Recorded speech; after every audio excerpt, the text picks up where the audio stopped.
Hi friends, my name is Micaiah Owens.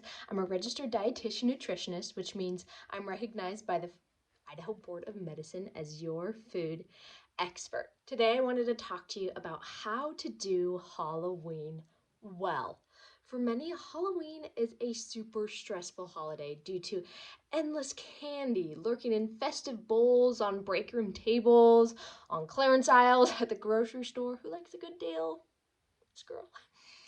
Or hidden up above the fridge so that your kids can't raid their Halloween candy bags. Having such a large amount of candy around can cause anxiety if you've been used to not having it around. And likely, if you are somebody who has dieted a lot in the past, you might not be used to having candy around. So when October 31st runs around, you panic. You try to convince yourself that you're not going to have any candy, so you don't eat it at all. But when you're exposed to it on the holiday, you lose what you feel to be all of your willpower. You give in, you have a major candy binge, and then you spiral down that dark mental cycle, just like every other year. Does that sound familiar? If it does, you're not alone. I remember when I felt out of control around candy, or maybe it was leftovers from a special occasion. I didn't feel safe around having it in the house because I thought that I would eat it non-stop. Feeling unsafe around food is very common for people who have subscribed to the dieting mentality. The good part, like I said, there's hope. The cure to never binging again is maybe not what you would think. Research, professional opinion, and my personal opinion all point to something that might surprise you when it comes to food and your eating patterns. Like many other things in life, your eating patterns are impacted by exposure.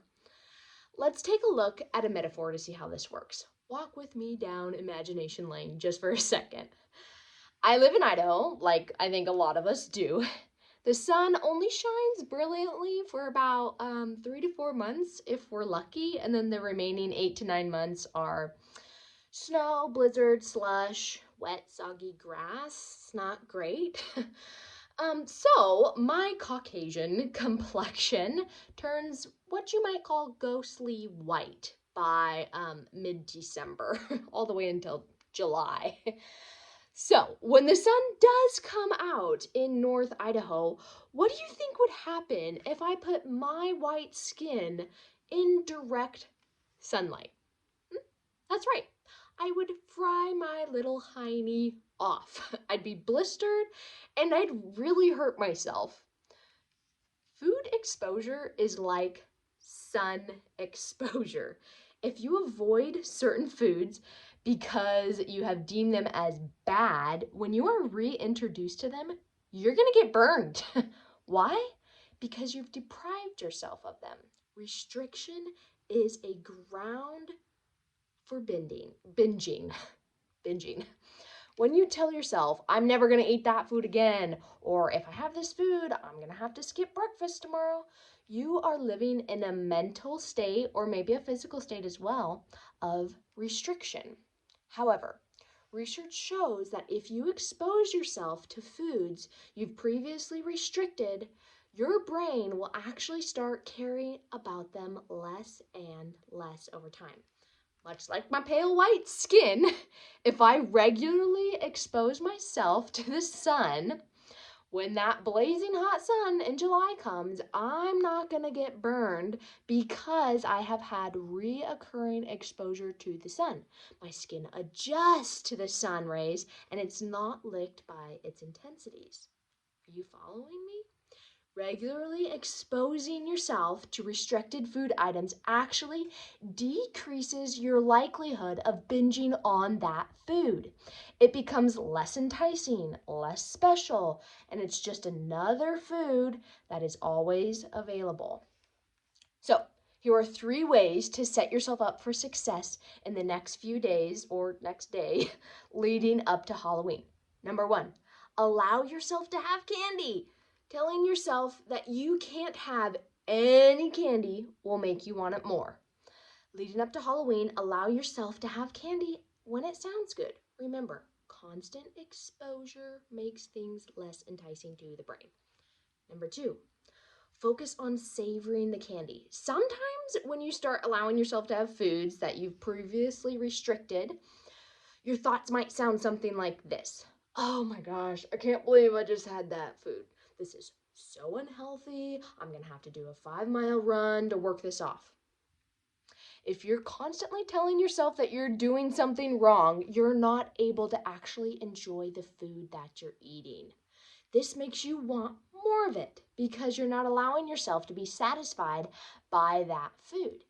Instead of mentally beating yourself up while eating, give yourself permission to enjoy what you eat, be confident in your food decision, and then at the end, you're going to be actually more satisfied. Number three, don't restrict because it's breeding ground for a binge. Sometimes when a holiday is coming up, you feel yourself wanting to go in supercharged restriction mode leading up to the event because you know that there are going to be certain foods available at that event. Unfortunately, what typically happens is you restrict, but then you restrict leading up to the event. So that means that you're actually depriving yourself of food that is usually more planned. It's more balanced than the food that you're going to eat at the actual event. So you miss out on the food that could bring you true fuel and true satisfaction. You're telling your brain that you will binge because you're forcing it to restrict before. Instead of skipping meals to make up for what's to come, ensure that you get a balanced meal leading up to Halloween. Try something with protein in it.